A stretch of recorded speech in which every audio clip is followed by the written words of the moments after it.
नमस्कार दोस्तों, स्वागत है आपका एग्जाम बुक चैनल में। दोस्तों इस वीडियो में मैं आपको बताने वाला हूं नेक्स्ट टॉपिक जो है आपका है संविधान का निर्माण, मेकिंग ऑफ कॉन्स्टिट्यूशन।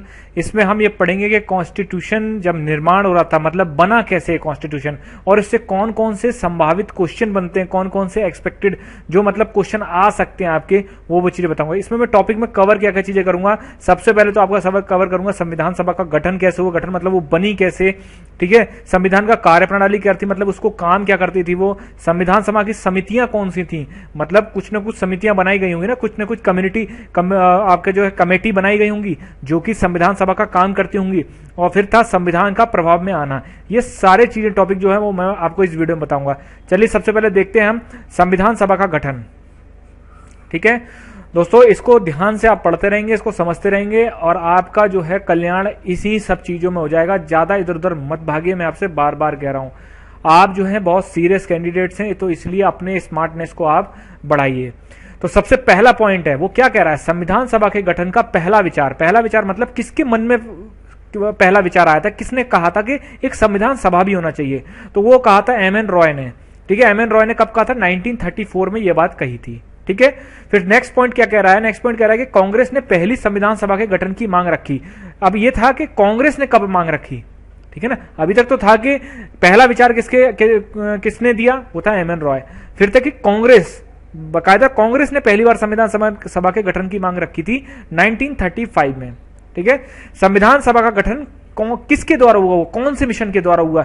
देखिए जब आजादी पास आने वाली थी, सेकंड वर्ल्ड वॉर खत्म हुआ, तो उसके बाद जो है अंग्रेजों को ये पता चल गया कि अब भारत में राज करना उतना आसान नहीं है जितना आसान पहले था, ठीक है। क्योंकि आंदोलन पे आंदोलन, असहयोग आंदोलन, उसके बाद बहुत सारे आंदोलन हुए, गांधी जी ने बहुत सारे आंदोलन किए, क्रांतिकारी आंदोलन चले, तो सबने मिलकर एक प्रेशर बिल्डअप हुआ। इंटरनेशनल कम्युनिटीज में दबाव आने लग गया। सेकंड वर्ल्ड वॉर में ब्रिटेन खत्म हो गया बिल्कुल तरीके से, अमेरिका और रूस पावर बन गया है, अमेरिका ने दबाव डाला, बहुत सारी कंडीशन थी, ठीक है ना।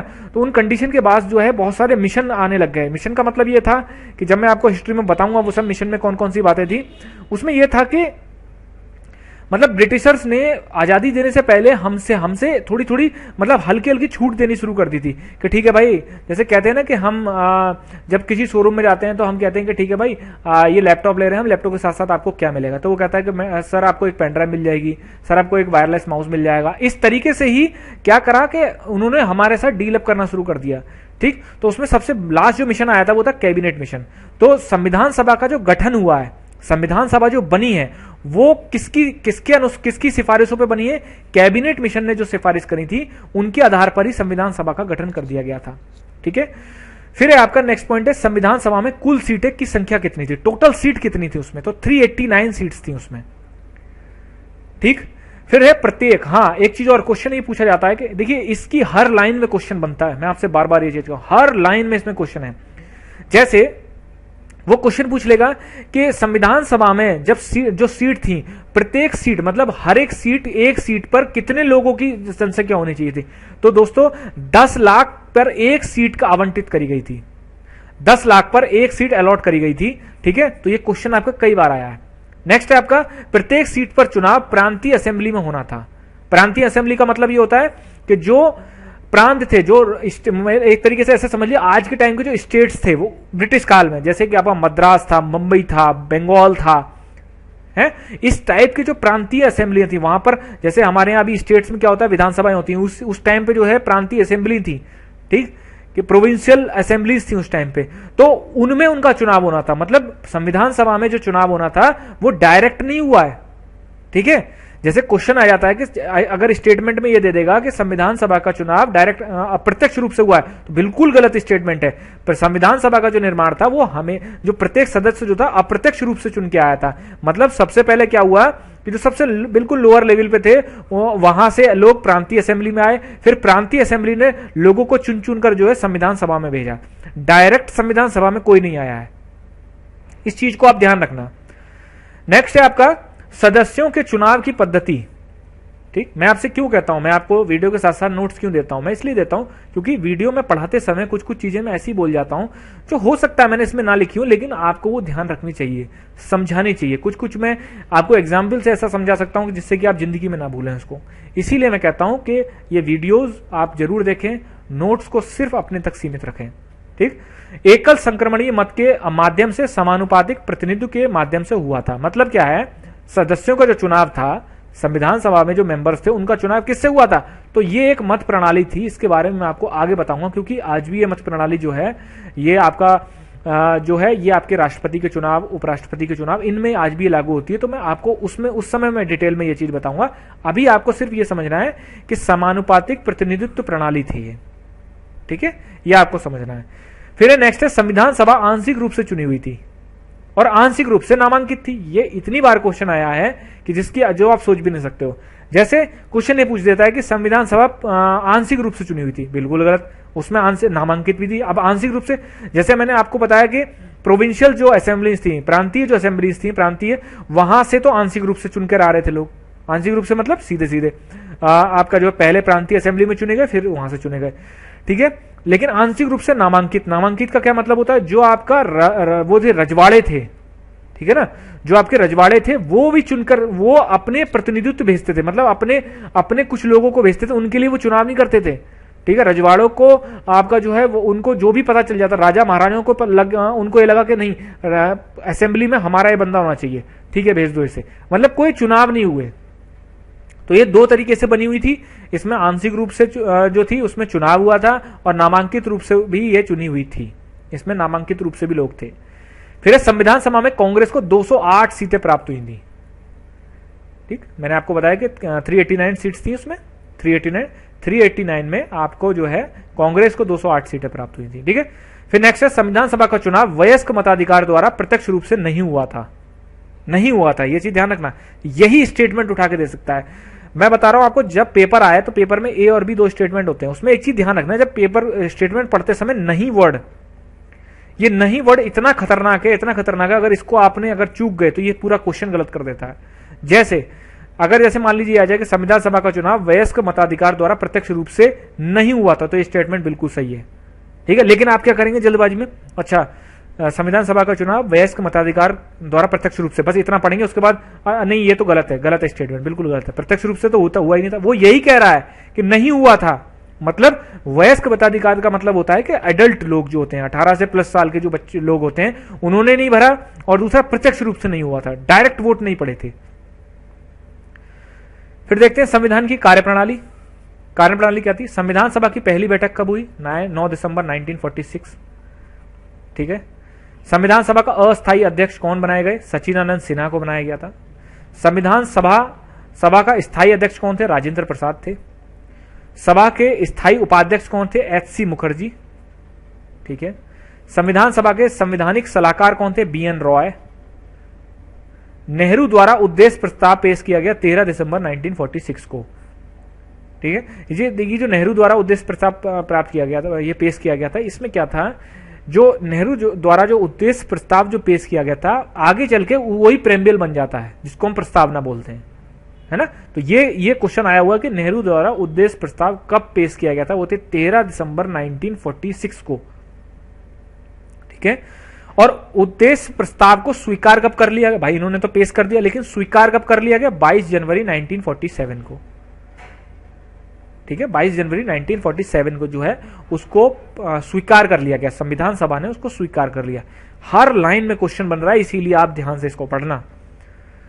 नेक्स्ट है आपका, संविधान सभा पूरी तरह संप्रभु थी। संप्रभु का क्या मतलब होता है, सॉवरेन। सॉवरेन का क्या मतलब होता है, मतलब ये किसी के दबाव में काम नहीं कर रही थी, फुल्ली तरीके से छूट थी इसको, कोई भी कानून बना सकती है, कुछ भी कर सकती है, ठीक है। किसी भी तरीके से कुछ भी आपका जो है इसमें बनाया जाए, मतलब उसको पूरी तरीके से छूट थी, हर तरीके से आपका जो है छूट उनको दी गई थी, ठीक है। फिर क्या है, संविधान सभा के दो काम थे, कौन कौन से काम थे, कानून का निर्माण करना और संविधान का निर्माण करना। अब यहां पे थोड़ा सा समझ लीजिए, देखिए संविधान सभा बनाई तो गई थी, अब संविधान सभा का यह मतलब नहीं था कि सिर्फ संविधान को ही का ही निर्माण करना था, ना ना ना, उस समय उनको देश को चलाने के लिए कानून का भी निर्माण करना था, उनको लॉ भी बनाने थे, जिससे कि लॉ एंड ऑर्डर की सिचुएशन है और बहुत सारी ऐसी चीजें हैं, जो चीजें देखिए अंग्रेजों ने तो साफ कह दिया था, और जब आपका जो है लास्ट में जाके बिल्कुल 1945 के बाद जाके तो इन्होंने बिल्कुल ही धीरे, चाहे दंगा हो या कुछ भी हो, ठीक है, उसमें इन्होंने बिल्कुल ही सारी चीजें देखनी और संवारनी बंद कर दी थी। तो क्या था, कानून का निर्माण भी संविधान सभा नहीं कर रही थी और संविधान का निर्माण भी संविधान सभा कर रही थी। ठीक है, संविधान सभा स्वतंत्र भारत की पहली संसद बन गई थी, याद रखना इस चीज को। स्वतंत्र भारत की पहली संसद संविधान सभा थी। संसद क्या काम करती है, पार्लियामेंट क्या काम करती है, कानून बनाती है। कानून संविधान सभा भी बना रही थी। ठीक है, संविधान सभा जब विधायिका की तरह काम करती थी, मतलब संविधान सभा जब संसद के रूप में काम करती थी, जब कानून बनाती थी देश के लिए, तब उसके अध्यक्ष होते थे जीवी मावलंकर। और जब वो संविधान सभा संविधान बना रही होती, संविधान पर चर्चा हो रही होती थी, उस समय उसके अध्यक्ष होते थे राजेंद्र प्रसाद। बहुत ही कंसेप्चुअल पॉइंट है, इसको याद रखना। जब संविधान सभा कानून बना रही होती थी तब उसके अध्यक्ष होते थे जीवी मावलंकर, और जब संविधान सभा संविधान बना रही होती थी, कॉन्स्टिट्यूशन का निर्माण कर रही होती थी, तब उसके अध्यक्ष होते थे राजेंद्र प्रसाद। राष्ट्रमंडल में भारत की सदस्यता की स्थापना मई 1949 में हुई। राष्ट्रमंडल क्या है, राष्ट्रमंडल मतलब वो देशों का एक संगठन है जिस पर ब्रिटिशर्स ने राज किया है, उन पर राज हुआ है। तो बाद में जब उन्होंने आजादी सारे देशों को दे दी, तो फिर उन्होंने अपने रिलेशंस को सुधारने के लिए एक राष्ट्रमंडल बनाया, कॉमनवेल्थ बनाया, जिसमें कि वो सारे कंट्री हैं जिन पर उन्होंने राज किया है, जिससे कि ट्रेडिंग वगैरह और सब चीजें ये हो सके।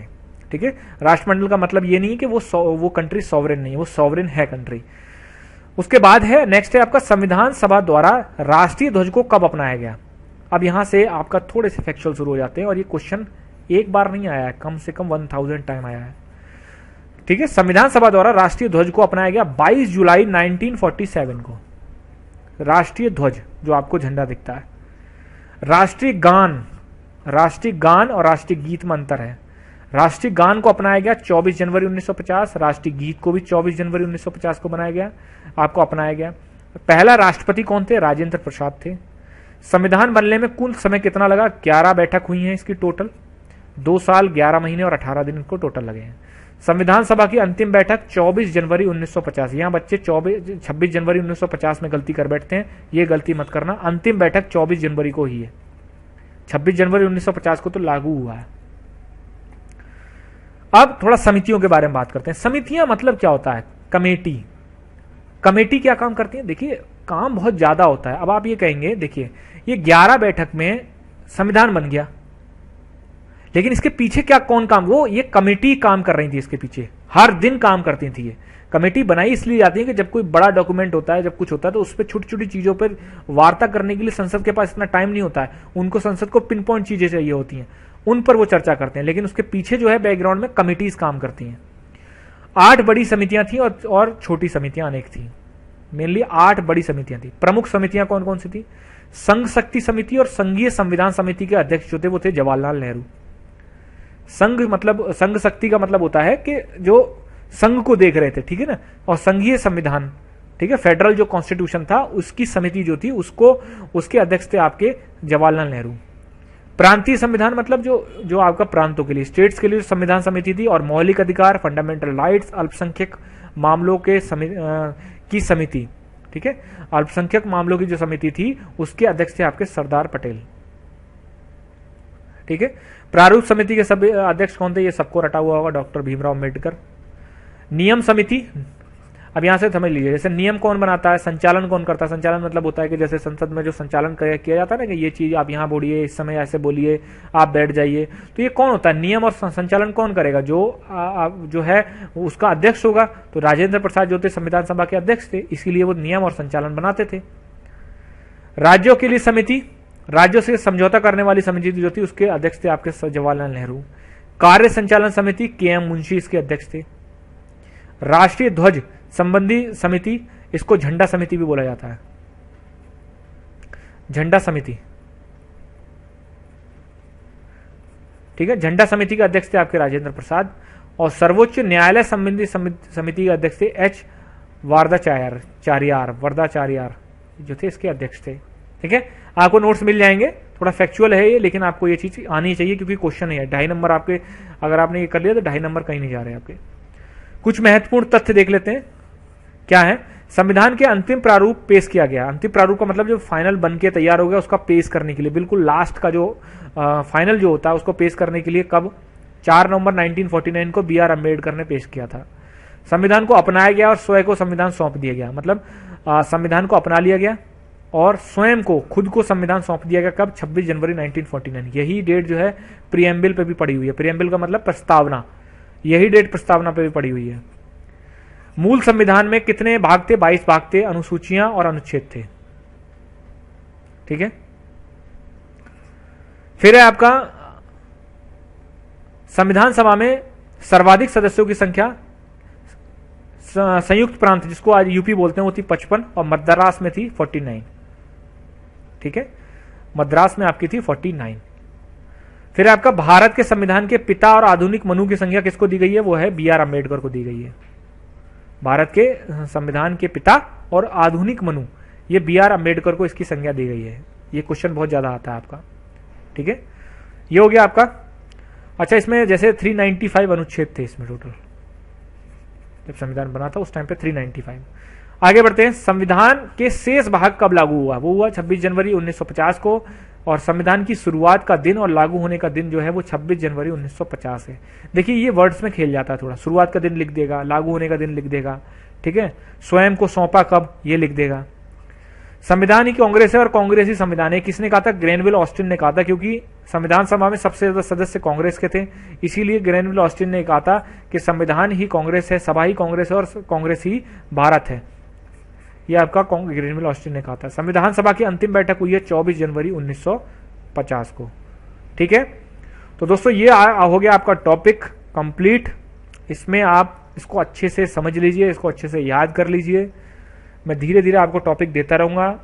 एक चीज और कहना चाहता हूं मैं, अगर किसी दिन टॉपिक छूटता है या कोई किसी दिन वीडियो नहीं आती है तो बौखलाने की जरूरत बिल्कुल भी नहीं है, ना ही आपको घबराने की जरूरत है। आपका सिलेबस कंप्लीट करवा दूंगा मैं, और आप बिल्कुल जो मैं कहता जा रहा हूं आप वो करते जाइए। जीएस का सिलेबस जो है वो थोड़ा सा वास्ट है कंटेंट बनाने में, और कंटेंट को छांटने में बहुत टाइम लगता है, इसलिए कोशिश मैं ये पूरी करूंगा कि आपको कंटिन्यू आपको वीडियो और पीडीएफ मिलती रहे। बाकी के अपने जो 3 सब्जेक्ट्स हैं उन पे बहुत अच्छे से पकड़ बनाते रहिए। धन्यवाद।